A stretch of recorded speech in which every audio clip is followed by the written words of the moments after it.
بشار قال اخبرنا وهب بن جرير قال انبانا ابي عن قتاده عن انس رضي الله عنه قال كان قبيله سيف رسول الله صلى الله عليه وسلم من فضه.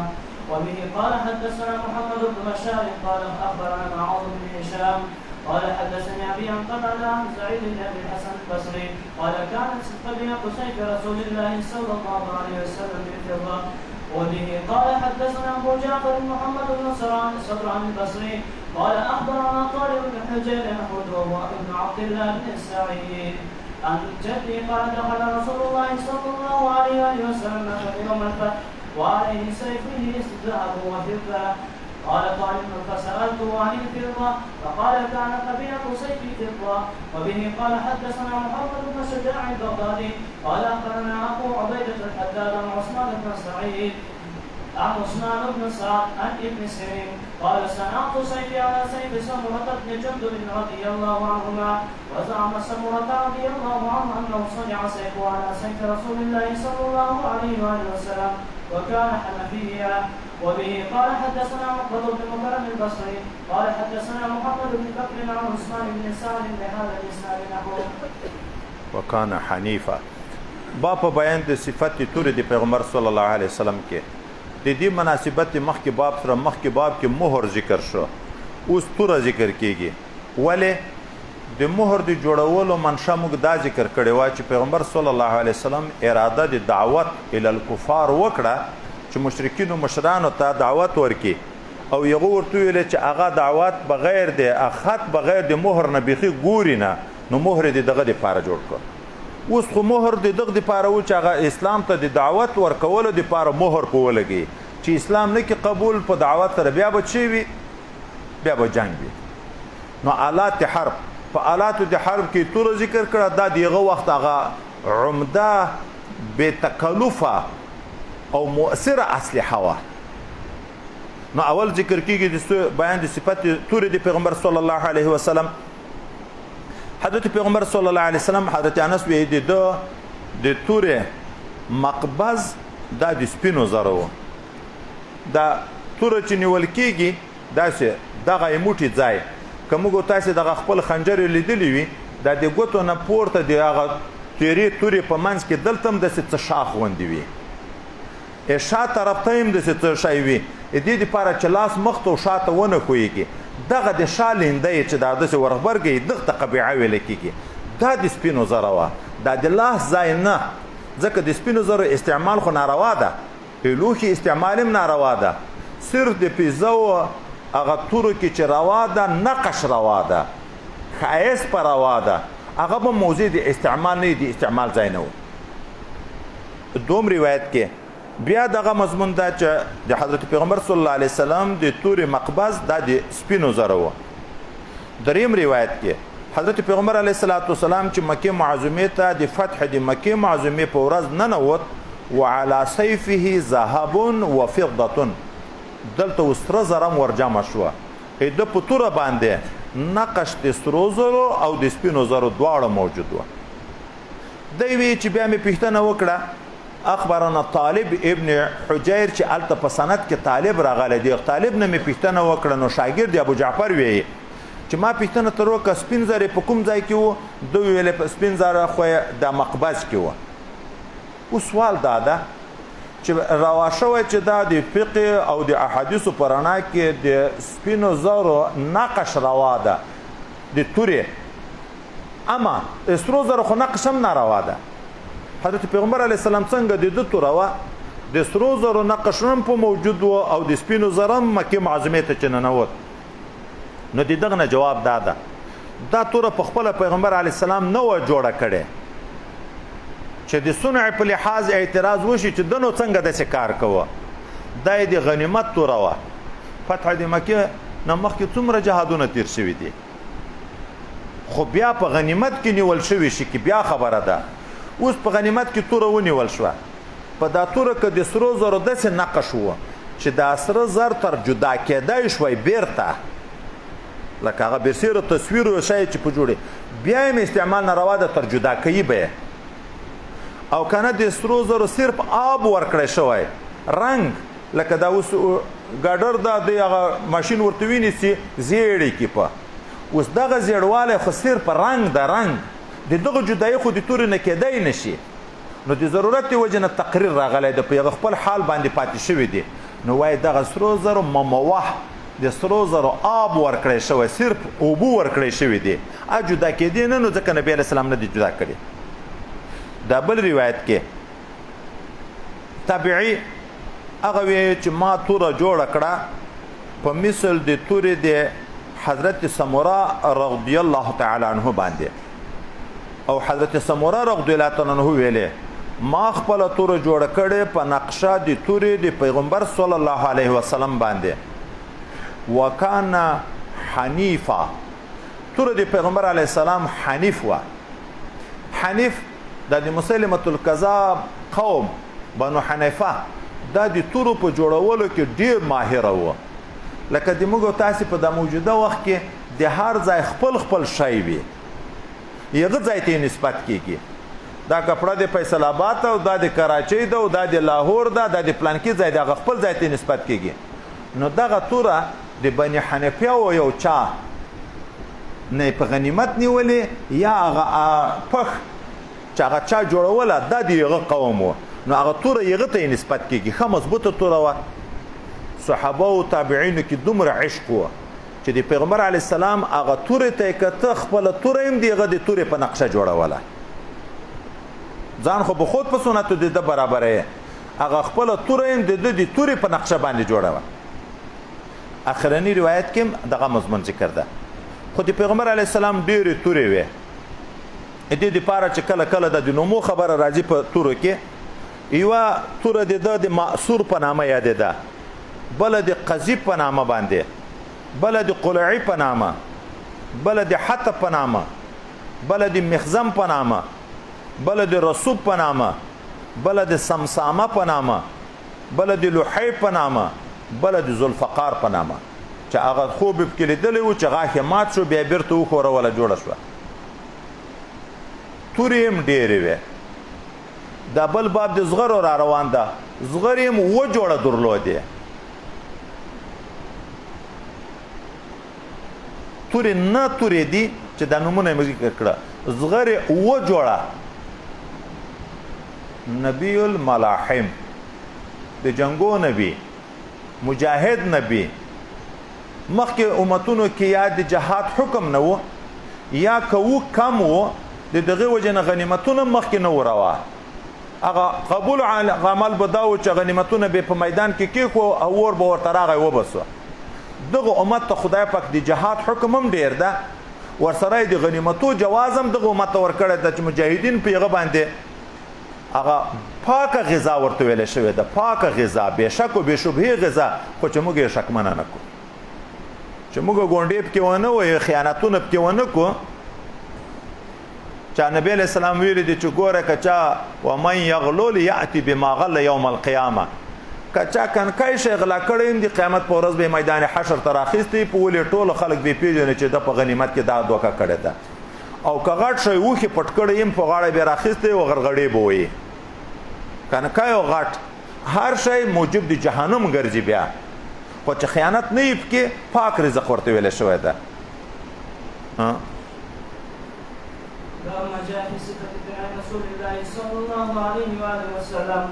وبه قال حدثنا أبو سعيد عبد الله بن سعيد الأشج قال أخبرني يونس بن بكير عن محمد بن إسحاق عن يحيى بن عباد بن عبد الله بن زبير عن أبيه عن جده عبد الله بن زبير عن الزبير بن العوام رضي الله عنهما قال كان على النبي صلى الله عليه وآله وسلم يوم أحد درعان فنهض إلى صخرة فلم يستطع فأخذ طلحة تحته فصعد النبي صلى الله عليه وآله وسلم حتى يستوى على الصخرة قال فسمعت النبي صلى الله عليه وآله وسلم يقول أوجبت طلحة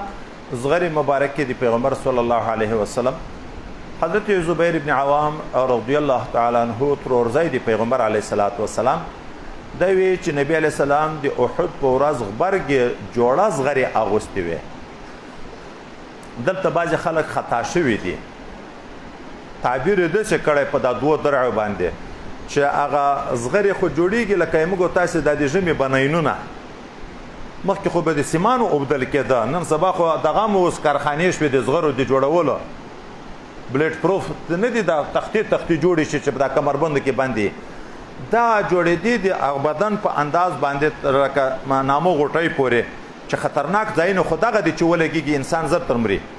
چا داسې تعبیر کړی چې دوه زغرې وې یوه یې د پاسه نه راغوستې وه مثلا تر نامه پورې بله یې د لاندې د پتلون په شکل د کوزه نه راغوستې وه چې ټول بدن پټ شي یوه د لاندې د طرف نه یوه برسیره لکه کمیز پرتوک وای نه دا خبره غلطه ده دواړه زغرې جوړه غبرګې اغوستې وې یو په بل برسیره دا چې د سړي نیت تیښتې نه وي پوره بندوبست ځان کوي دا د کمال شجاعت دلیل ده چې تر څو جنګېږم چې دا یوه جوړه زغره مې ماته شوه چې دا بله جوړه زغره ویبکیم چې تر څو پورې په ما کې سا وي زه به جنګېږم غبرګې زغرې اغوستې وې یو په بل برسیره لکه دا کورتۍ برسیره په گنجي باندې برسیره واغوندو خو په دغه ورځ باندې د پیغمبر صلی الله علیه وسلم سر مبارک مات شو مخ مبارک مات شو غاښ مبارک شهید شو وینې هم ډېرې وبهېدې د بدن نه پیغمبر علیه السلام د سجي کمر و دغه ته خود په دغه حکمت چې هلته غږ وشو چې پیغمبر علیه السلام شهید شو نو شیطان دغه خبرې ته زور ورکړو د مسلمانانو د شکست عامل یو دغه خبره وګرځېده نو دې دپاره چې مسلمانان یې وویني چې دی ژوندی ده زړونه یې مطمئن شي بیرته راوګرځي نو جګ کمر و کمر ته خود پیغمبر علیه السلام نشوی خطی ولې نشوی خطی یوه وجه چا دا ده چې بدن یې ضعف و وینه ډېره تر تللې وه یو دوم چا دا ویلې دي زغرې درندې وې غبرګې زغرې اغوستې وې دریم چا دا ویلې دي چې کمر جګ و د جګوالې د وجې نه نشوی خطی خو لیکن وی والفضل للمتقدم اوله خبر ښه ده چې وینې ډېرې تللې وې د بدن نه حضرت طلحه رضی الله عنه ته ویلې ته راشه هغه کېناست د هغه په ولې پښه کېښوه بیا قبره ته وخوت چې یو صحابي مبارک سترګې په ولګېدې چې ان حضرت صلی الله علیه وسلم خو حیات ته نو په زور یې نارې کړې صحابهو ته چې راوګرځئ ان حضرت صلی الله علیه وسلم ژوندی ده د ټولو صحابهو د زړه د اطمینان د زړه د خوشحالي ذریعه وګرځېده حضرت زبیر رضی الله عنه ما په دغه وخت کې د حضرت پیغمبر علیه السلام نه د حضرت طلحه رضی الله عنه په باب کې دا الفاظ واورېده چې اوجب طلحه د داسې عمل نن وکړو چې ځان ته جنت واجب کړو د دې دپاره جنت واجب ده اوس دا چې دا عمل یې وکړو جنت ورته واجب شو دا په دغه عملو کې کوم عمل واخلو یو طرف ته دغه ناستای د پیغمبر علیه السلام ته دوم طرف ته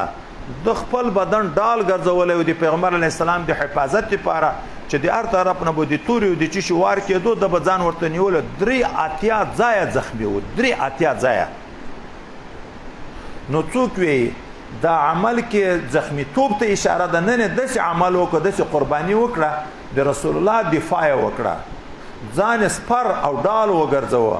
چې پیغمبر علیه السلام باندې وار کېدو د به لاس ورته ونیو لاس مبارک شل شو دغه د وجې نه خدای پاک دته جنت واجب کړ او څوک دغه عمل چې حضرت پیغمبر علیه السلام ته په دا زخمي وجود کېناست هغه د ده په ولې پښه کېښوه او تیږې ته وخوت چې د ټولو مسلمانانو د خوشحالي ذریعه وګرځېده نبی علیه السلام د ده په باب کې د جنت زیری ورکړه دا بل روایت کې بیا دا ده چې نبی علیه السلام د احد په ورځ دوه جوړه زغرې وې خو مخکې چې ما درته ویل قد ظاهر بینهما یو په بل باندې جوړه توب یې کړی و داسې نه چې نیم د پاسه نه اغوستې او نیمه د کوزه نه راغوستې ما جاء في سيرة مقتل رسول الله صلى الله عليه وآله وسلم وبه قال حدثنا قتيبة بن سعيد قال حدثنا مالك بن أنس بن شهاب عن أنس بن مالك رضي الله عنه أن النبي صلى الله عليه وآله وسلم دخل مكة وعليه مغفر فقيل له هذا ابن خطر وتعلق بأستار الكعبة فقال اقتلوه وبه قال حدثنا عيسى بن أحمد قال حدثنا عبد الله بن وهب قال حدثني مالك بن أنس عن ابن شهاب عن أنس بن مالك رضي الله عنه أن رسول الله صلى الله عليه وآله وسلم دخل مكة عام الفتح وعلى رأسه المغفر قال فلما نزعوا جاءه رجل فقال إن قتل متعلق بأستار الكعبة فقال اقتلوه قال ابن شهاب بلغني أن رسول الله صلى الله عليه وسلم لم يكن يومئذ محرما. مغفر د سر په انداز زغری جوړول لکه د بدن د حفاظت لپاره جوړیږي، د سر د لپاره یو خولۍ لکه دا نن سبا په سکوټرو چې سپریږي دا سر ته چې ورغوندې څه ورتي هیلمټ دغه سیمټ چې سر ته ورغوندي التم داسې زغری د سر په حفاظت لپاره جوړېدي چې سر په توره ویل کېږي دغه تورې مخنیوی وشي. پیغمبر صلی الله علیه وسلم مکه معظمه ته چې داخلېدو مغفر په سر باندې و. چا ورته ویلې چې ابن خطل خو د کعبه مبارکې په پردو پورې لاس نیولی. پیغمبر علیه السلام ورته ویلې هلته یې مردار کړه. دوم روایت کې دغه مضمون ده سر دومره ده چې سر مبارک کوی په مغفر پټ و، خو چې مکه معظمه ونیول شوه د جنگ سلسله ختمه شوه دا مغفر د سر نه لرې کو. په دغه وخت کې سړی ورته راغی چې ابن خطل خو د کعبې مبارکې په پردو پورې لاس نیولی. پیغمبر علیه السلام ورته ویلې هلته یې قتل کړئ. یو د مغفر خبره اصلي مقصود خو دغه ده چې پیغمبر علیه السلام مغفر استعمال کړی د اسباب التهیؤ دا د توکل سره منافی نه ده. دا اسباب دي د ځان د حفاظت خبره دا خو ګوري ډیر ضرور ده چې مسلمان ځان وساتي. یو ورځ عبادت چې وکړي ښه که کالی وکړي چې حفاظت نه کړي خو کله به په یوه ورځ کې ځي د دنیا نه نو مغفر ثبوت راغی. دومه خبر په دې کې دا ده چې د ابن خطل په باب کې راځي چې د کعبې مبارکې په پردو پورې لاس نیولی و. د جاهلیت په دور کې یو رواج و چې دا د بیت الله شریف احترام مشرکین هم درلود. یو قاتل به که راغی پناه به چې یوړه کعبې مبارکې ته او د کعبې مبارکې په پردو پورې به لاس ونیو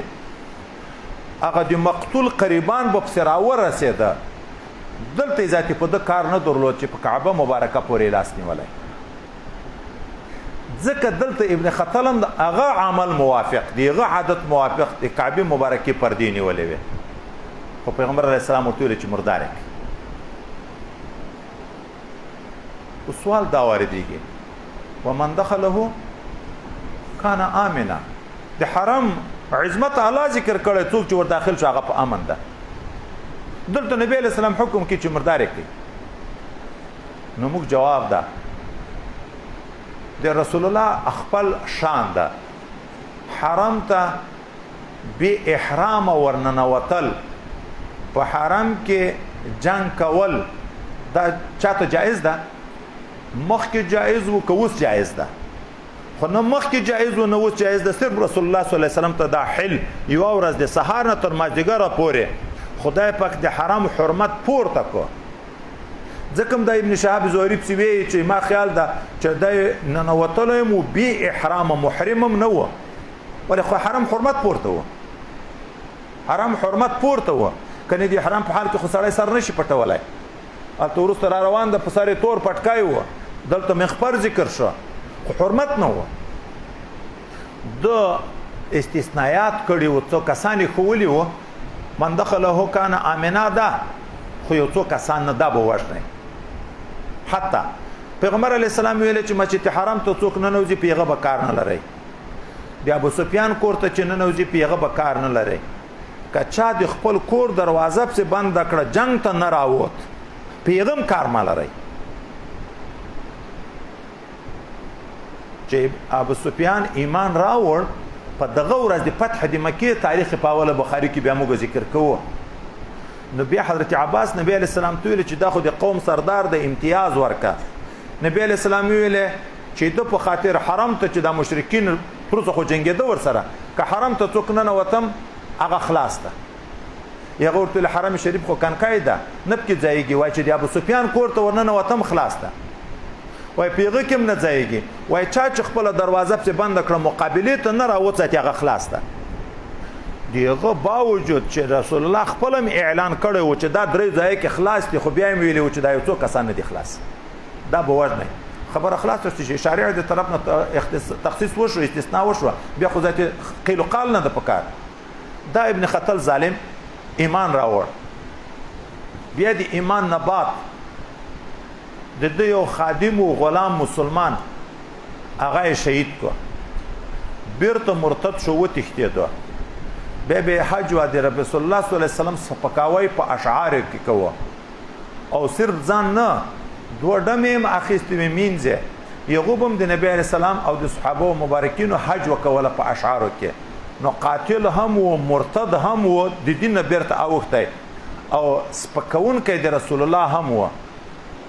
دومره صفات خبيثه کې جمع و ځکه نبی علیه السلام حکم وکړ په یو ځای کې نه پرېږدي الته مردار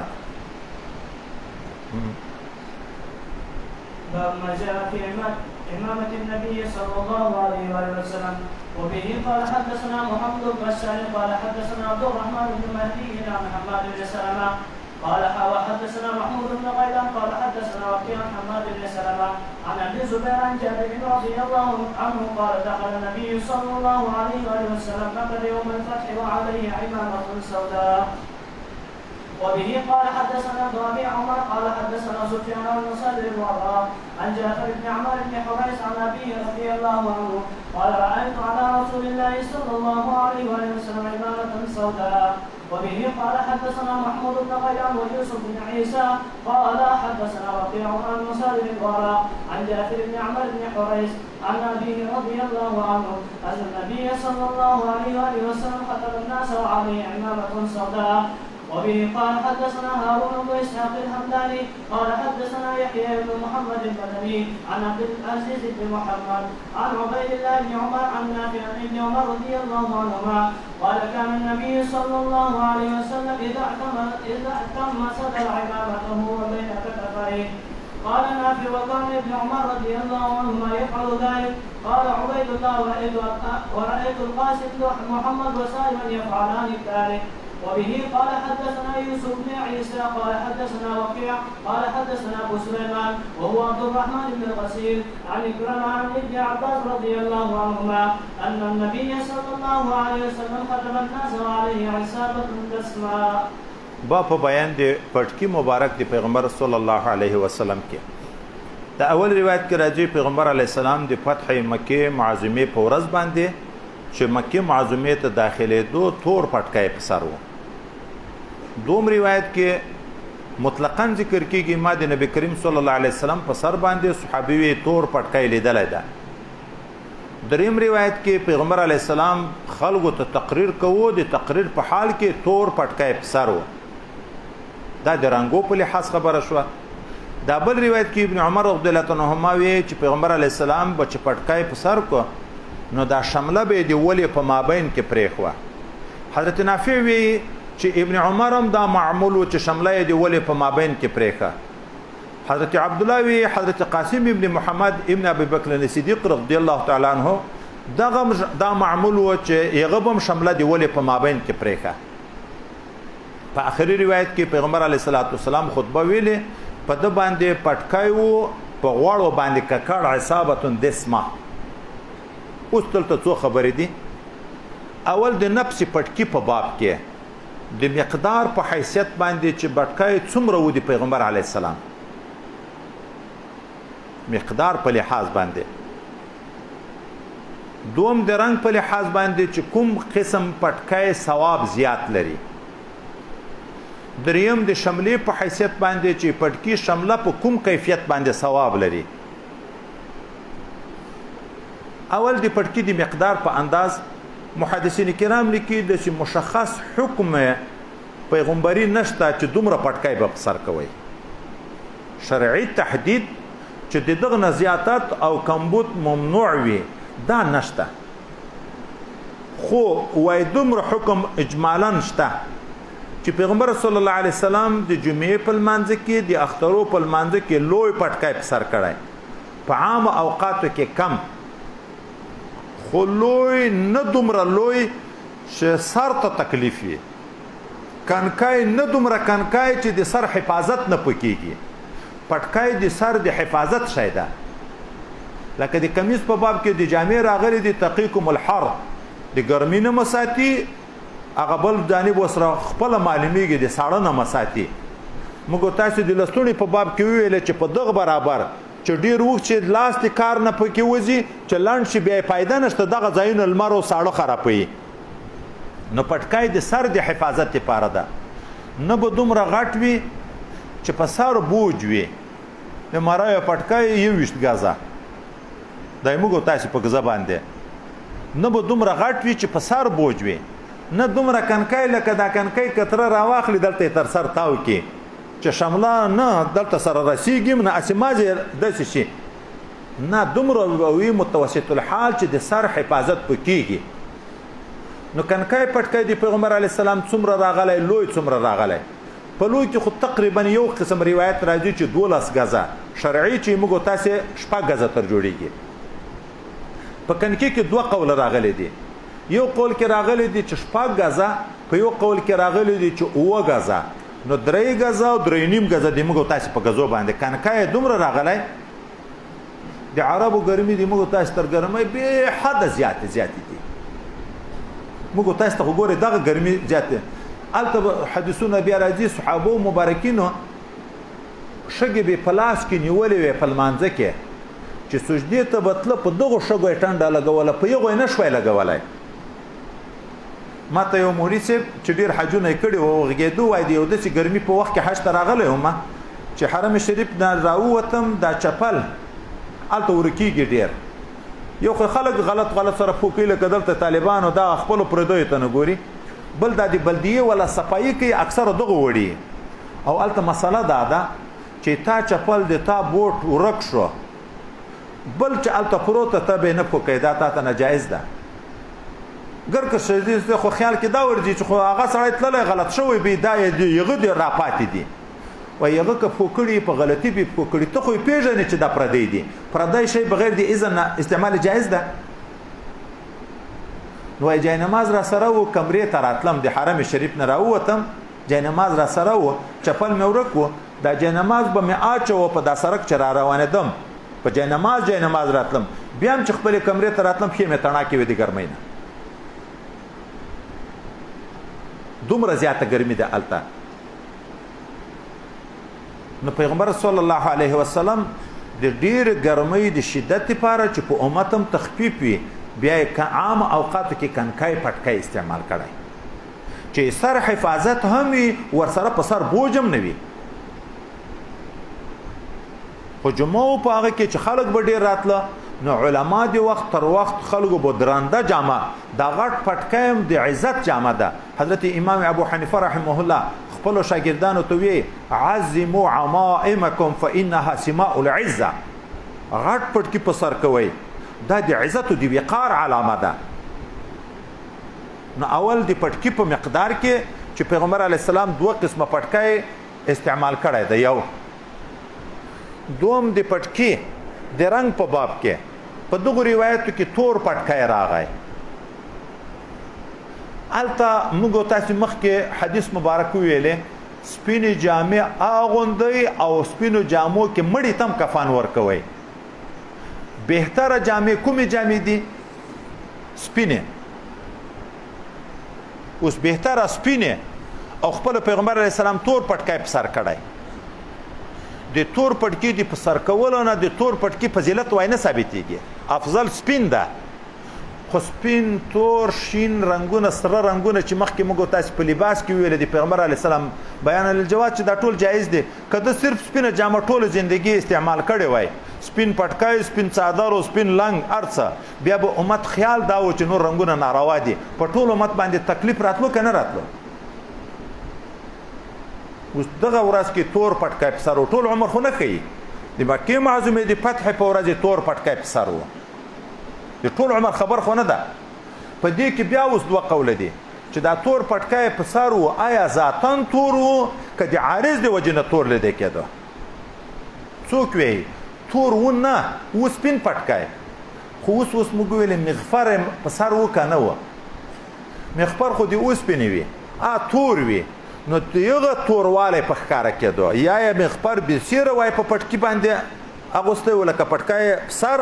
بیا د مخپر برسیره پټکي ته ور اغوستی و نو ایننې پټکی سیده سپینوالی پوره نه لیدی کېدو نو دا خلکو چې لید دا د مخپر رنګ لیدلی تعبیر یې کو په توروالی سره چې تور پټکی په سر ده یا وایي مخپر لاندې و پټکی چې دا سپین نری جالی وي لاندې توره خولۍ وي د رنګ د خولۍ د وجې نه په دې کې توروالی ښکاره کېږي یا وایي لکه آخر روایت کې چې علیه عمامة دسما راځي عصابة دسما پیغمبر علیه السلام په اوږده سفر و د مدینې منورې نه تر مکې معظمې پورې خو ډېر اوږد سفر ده ګردون نه سر مبارک غوړ او هلته د مینځلو بندوبست نه دغه د پټکي رنګ د غوړیو او د خیریو د څڼو مبارکو نه متاثر شوی و د پټکي رنګ بدل و تور لیدی کېدو او څوک وایي چې نه و تور دا بیا نو نکته ذکر کوي چې دا تورې په سر و په دغه ورځ قسطنې په سر و دا نکته یو وایي سودات سیادت ټول د یوې مادې نه دي تور پټکی په سر و دا د نبی علیه السلام د سرداري اظهار و په دغه ورځ چې فتح د مکې معظمې راغله په ټولو مشرکینو د حاکمیت راغی سیادت ته اشاره وه او یا دا نور رنګونه بدلیږي تور رنګ بیا زر نه بدلیږي اشاره یې وکړه دې ته چې دغه دین حاکم شو په حرم شریف باندې دلته به په دین کې بیرته تغییرونه بیا نه راځي دا دین به په خپل فطري حقیقت باندې پاتې وي لکه بل ځای کې راځي چې زه په دې نه ډارېږم چې شیطان به تاسې مشرکان کې د دغه نه شیطان نور مایوسه ده بت پرستان نه درنه جوړوي خو په دنیا او په نورو شیانو مې ګرفتاره کوي دغه د وجې نه مې غر کوي به هر تقدیر تور پټکی جائز ده سپین جائز ده زیړ پټکی جائز ده سرمایي پټکی جائز ده شین پټکی جائز ده په دغه باندې چې ټول پوه شو دا ټول جائز دي خو د شعار حیثیت ورکول بدعت دا ناجایز ده چې د یو خاص تنظیم شعار شي لکه دا شین پټکیان بلبلا نه دي اوس په پټکي سره پیژني دی په خپل منځ کې په پټکي دا یو شعار ګرځولی ده یا تور خو اوس طالبانو عام که کنې دا خو دا د نورو ماماګانو شعار و تور د چا و د شیعګانو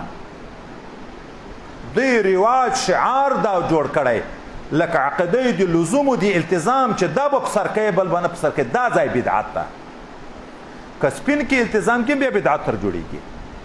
چې شارع نه جواز د ټولو ثابت ده ته عقیده د یوه د الزام کې دغه عقیده ثابته ده خو د عقیده کې بدعت شو چې ته عقیده د التزام نور به د شنه پټکي خبره بیا بخاري شریف کې کوو چې د 800 هجري نه بعد اتمه پیړۍ کې را شروع شوی دی یو خاص پاچا حکم کړی د دغه نه مخکې نه و خو ته انکار به هم نه کوو وایي انکار به هم نه کوو ولې نبي علیه السلام شنې جامې اغوستې دي که نه دي اغوستې خصوصا شین پټکی که نه ده رانقل شوی خو شنې جامې یې اغوستې دي او د شنو جامو فضیلت یې ذکر کړی که نه ده ذکر کړی خو سر پټکی هم جامه ده نه به په شنه رات کوي نه به په تور رات کوي نه به په سره او په سپین رات کوي جایز ټول دي خو شعار ګرځول التزام کول دغه بدعت ده چې څوک کوم پټکی ذاتي التزام کوي هغه بیا بدعت ګرځي درېیمه خبره د دغه پټکي په یو روایت کې راغله چې دا شمله یې د ولې په مابین کې وه شمله عذبه یو روایت کې راځي طرفه دواړه طرفه یې د ولې په مابین کې وه دغه ځای کې د شملو په باب خبره ده شمله یوه ده که دوې او شمله د پټکي سره لازمي ده که نه دواړه خبرې کړو اول د لزوم په لحاظ وایي شمله لازمي نه ده د پټکي جز نه ده ولې د حرم شریف د فتح د مکې معظمې په ورځ باندې د پیغمبر علیه السلام د پټکي حکایت شوی د شملې نه ده شوی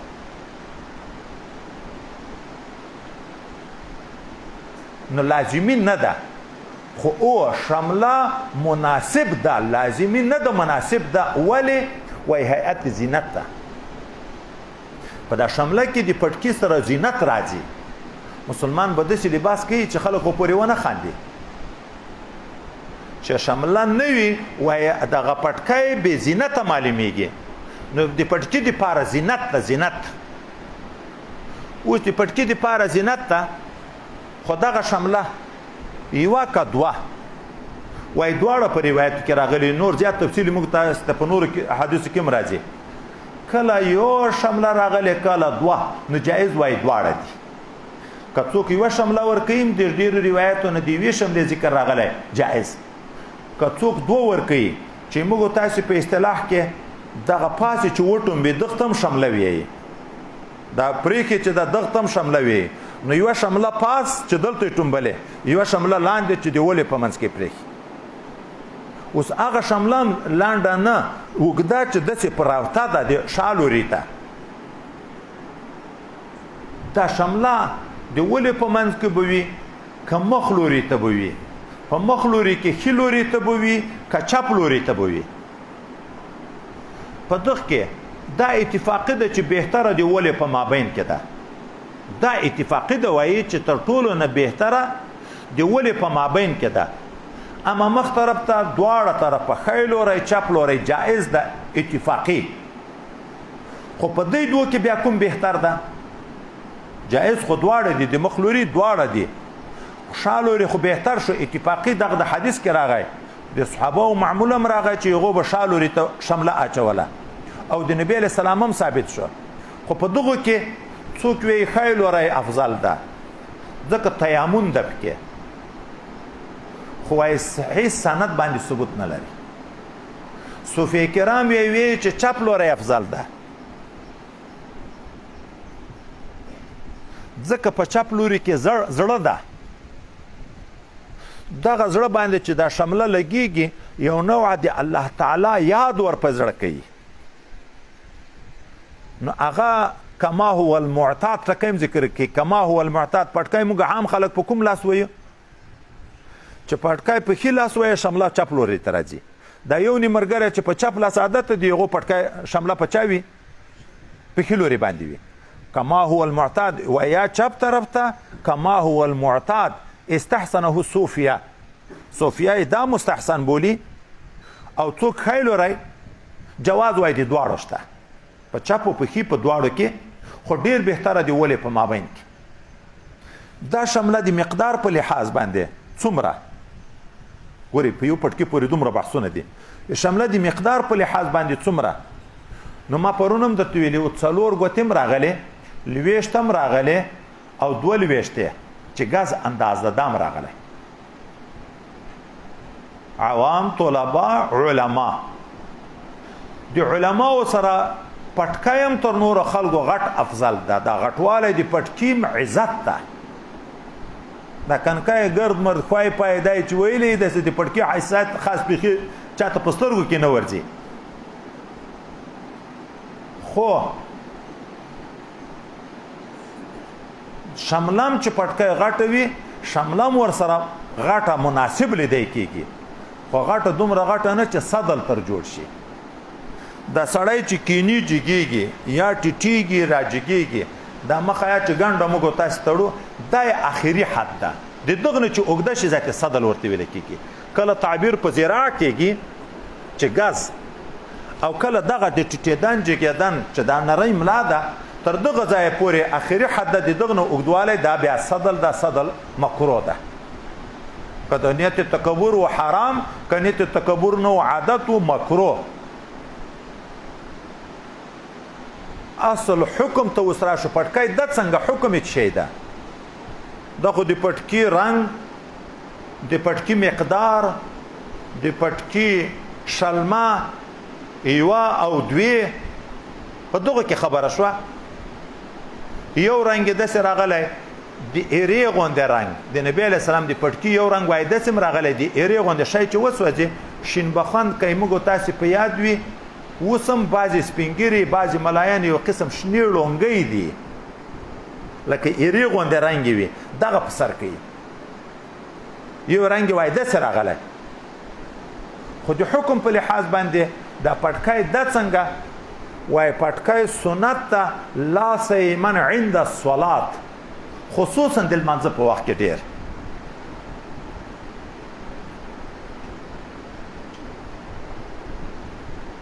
خصائل النبوي م ذکر کوي او جمع الوسائل م ذکر کوي، مواهب م ذکر کوي، ټول د شمایل شروح دي. مولانا زکریا صاحب سنت مؤکد بولی. سنت مؤکد ګوره سنت زوائد په ترک عتاب نشته، په کړن کې درجه پورته کیږي، نبی علیہ الصلوۃ والسلام ته سړی نږدې کیږي، مناسبت زیاتیږي، خو په ترک عتاب نه وي. اما د سنت مؤکد په ترک عتاب ده چې نبی علیہ السلام څوک چې د ما سنت پرېږدي زه بیا شفاعت نه کوم. ډیر تاکید وای د لمانځه په وخت کې ده د حکم په لحاظ باندې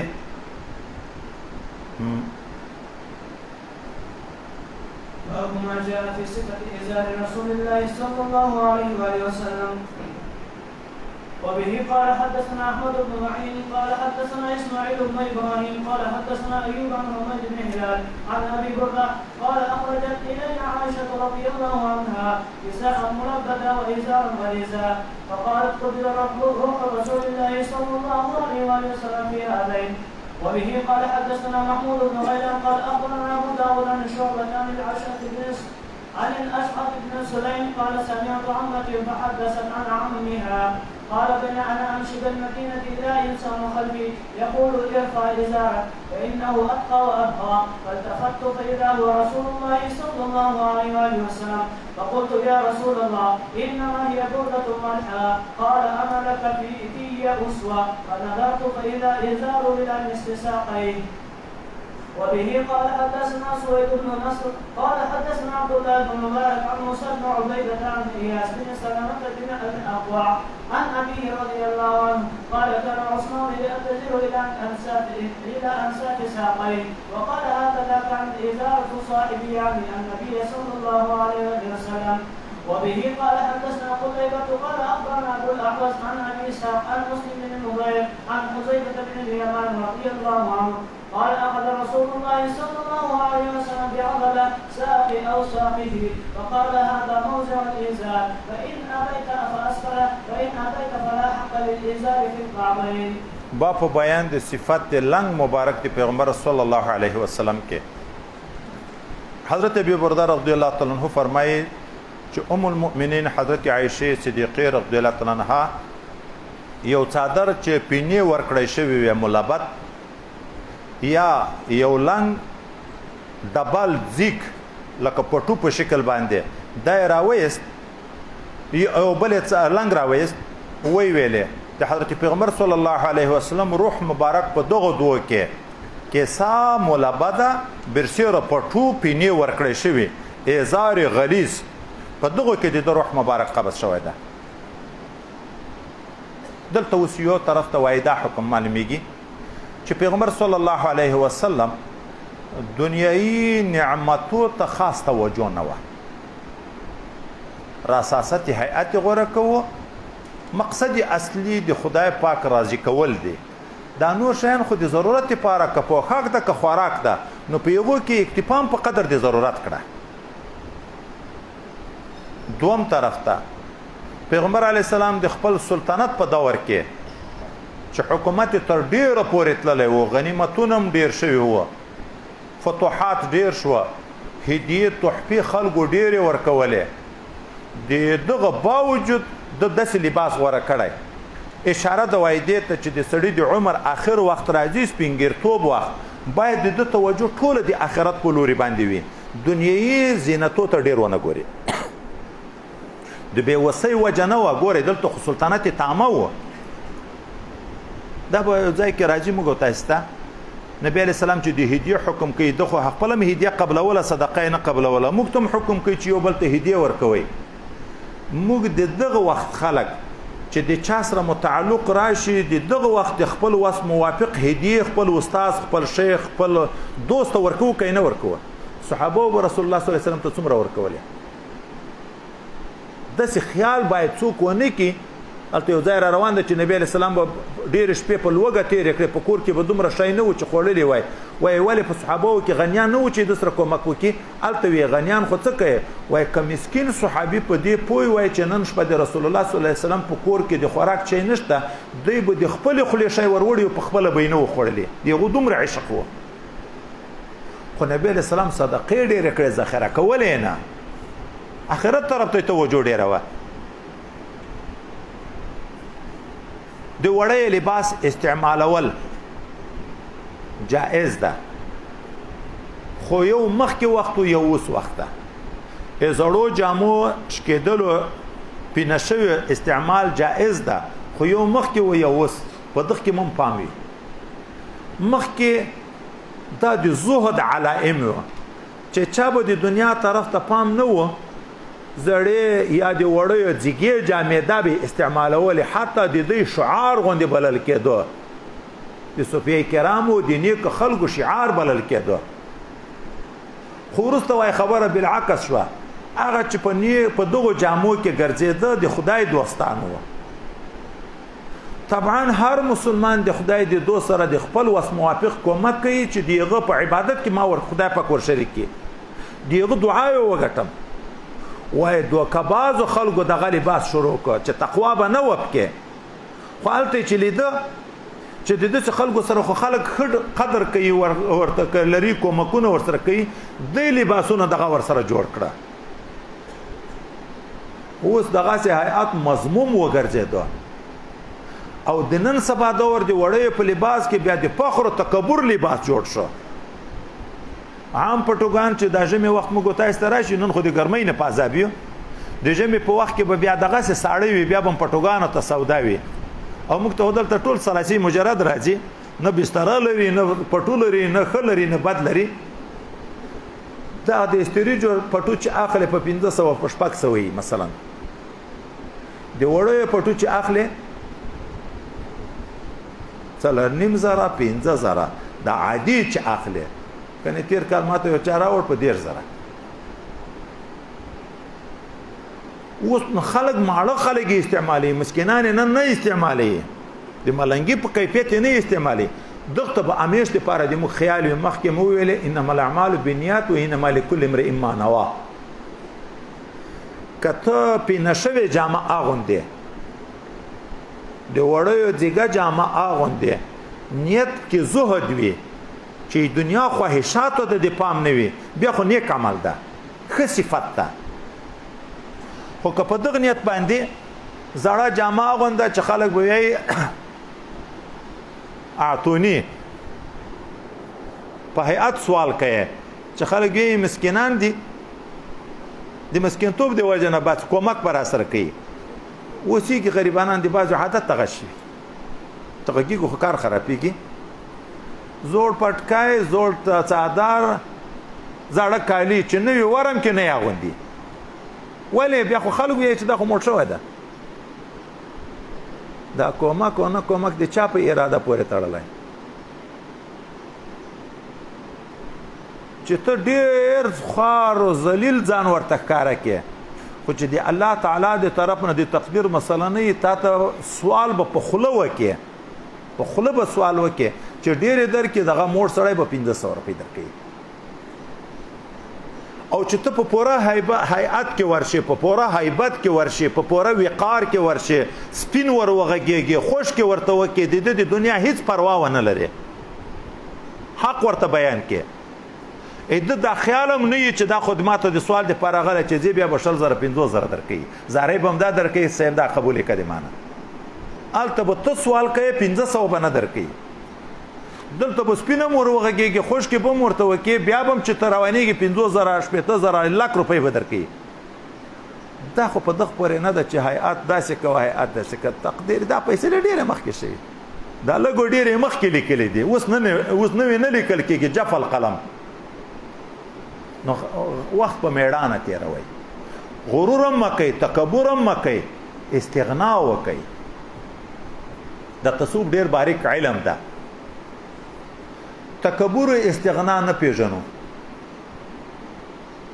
تواضع او چاپلوسی نه پیژنو تکبر ګناه کبیره ده. استغنا شان د علماو د رسول الله صلی الله علیه وسلم عالم هغه ده چې خلق سوال ورته کی چې ماته مسله بیان کا ماته تعلیم وکا تعلیم کی کني استغنا من الناس. استغنا صفت علماو ده. تکبر حرام ده. اوس استغنا او تکبر نه سره پیژنو. تواضع صفت حسنه ده. من تواضع لله رفعه الله. چاپړوسی حرام ده. مستغنی ګرځه متکبر ما ګرځه. تکبر د زړه صفت ته چې په بل غټه ویایې. مستغنی د زړه صفت ته چې د الله خزانو باندې اعتماد کوي چې ورکون کوي الله تعالی ده نو چاپړوسی چشته کوي.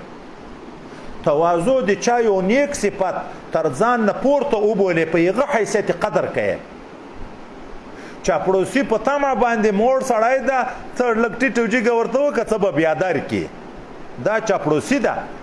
دغه تواضع نه ویل کېږي چې دای جګیږي ته بوټونه ورته سموي. به هر تقدیر پیغمبر علیه السلام لنګ داسې و څادارې داسې و. دا دوم روایت کې صحابي مبارک وی په مدینه منوره زاده الله شرفن کې روان یم. ارشاد لوري نه مې غږ واورېد چې راته ویلې څادر د لنګ د پورته که فإنه أتقى وأبقى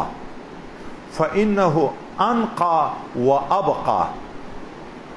اتقا چې شي تقوا ته اشاره ده. د تکبر نه خلاص ده. ځکه وروسته را روان ده چې بیډۍ کې پټي وي دا د متکبرینو علامه ده. اتقا کې سره چې شي تقوا ته اشاره ده. انقا چې په نون شي صفایي ته اشاره ده. څادر چې په مځکه درڅکیږي په ګندګیو به لګیږي خشایه او سر هر شی په لیارې پراته وي بیا به ککړیږي. فإنه انقا چې په بې سره شي ابقا. څادر چې در څڅکیږي په تیګه کې بند شو لږ وشکیږي په لرګي وازغي کې بند شو لږ وشکیږي چې پورته نه بنديږي نو باقي به تر ډیره وخت پورې به هغه زړیږي نه. وای د چې دا راته ویلې ما چې وروکته چې ګورم چې حضور پاک صلی الله علیه وسلم ده نو ما ورته ویل یا رسول الله صلی الله علیه وسلم دا څادر چې دا ته ماته وی چې پورته کا انما هي برده ملحه. ایمګو تاسو د خلکو رواج ده د کاروبار د پاره یو خل کالی اغوندي لمانځه ته یا چیرې مړی ته چې بل خل د کاروبار کالی خو وی خیرن ملحه دا معنا دا خو د کاروبار څادر ده که خیرن شي خیرن دي شي په انه انقاته وی دا خو د کاروبار ده. نبی علیہ الصلوۃ والسلام ویل ولې ته په ماپس اقتدا نه کی. ما چې وکړه د لنګ مبارک تر نیمو غړګو پورې و نصف ساقی و. دا بل روایت کې حضرت عثمان ذینورین رضی الله تعالی عنہ بلنګ تر نیمه د غړګي پورې و او ویل به وهکذا كانت ازره صاحبي هيئت د ایزار د مادي مرګري یعنی نبی صلی الله علیه وسلم دیغه په دغه کیفیت باندې و. دا بل روایت کې حضرت حذیفه ابن یمان رضی الله عنه پیغمبر علیه الصلاۃ والسلام یا د مادي غوړګي دا ډیره غوخه چې دغه ځای راوینیو د مادي پخې یا د خپل پخې په دغه ځای باندې لاس کېخی وی ویلې اصل د لنګ ځای دغه د چې تر دغه ځای پورې وي. کډیر نه درې د لګ تر دغه اوږد کډیر نه درې د ګوره د کعبین حق نشته چې لنګ ورولګيږي. دغه ځای نه خو دومره معلوم شو چې کعبین ته به بیخي ورسیږي نه. خو د بخاری په روایت کې ما اسفل من الكعبین فهو فی النار راغلی. دیغه نه بیا دا معلومیږي چې د کعبین نه تیر شو نو حرام شو. تر کعبین نو صرف جواز راغی. سنت دا پاس لږ طریقه نه زائد جائز خو بیډۍ به نه پټیږي. رسولو کې اختلاف شو چې بیډۍ ته ورولګيږي که نه ولګيږي. یو قول دا ده چې وروم نه لګيږي د حدیث مبارک په تقاضا. یو قول دا ده چې بیډۍ کې پټې نشي. پیغمبر علیه الصلاۃ والسلام لنګ مبارک د اوږدوالي په لحاظ باندې د موږ تاسو په غزه باندې پاو باندې 2 غزه و. شرعي غز باندې خې 4 غزه او یو لويشت د لنګ اوږدوالي و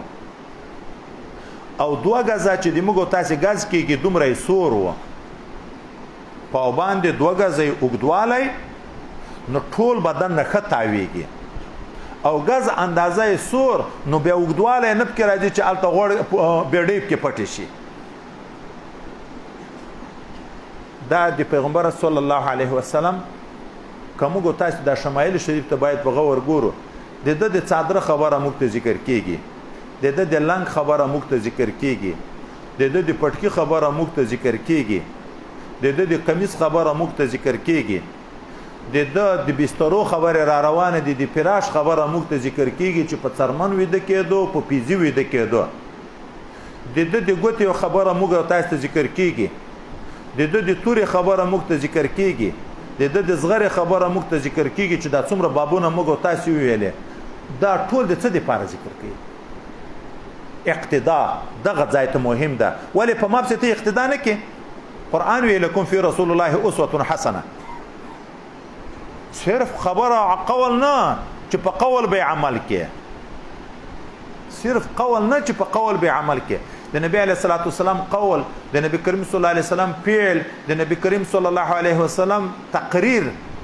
ټول سنت حدیث ته کنه ده په ټولو په عمل کې صفات دوه قسمه دي اختیاري او غیر اختیاري په غیر اختیاري کې موږ اقتدا نشو کړی چې د رنگ سپین او موږ د ځان رنگ سپین کو دای په ونه کې درمیانه او موږ ځان درمیانه کو خو صفات اختیاري کې به اقتدا کو دای د تواضع او کې داسې حلم او داسې توکل او داسې صبر او کې هغه په ځان کې راولو دا شمایل شریف ذکر کیږي صرف د جامع د اقتدا لپاره چې موږ متیان په دپسې اقتدا وکړو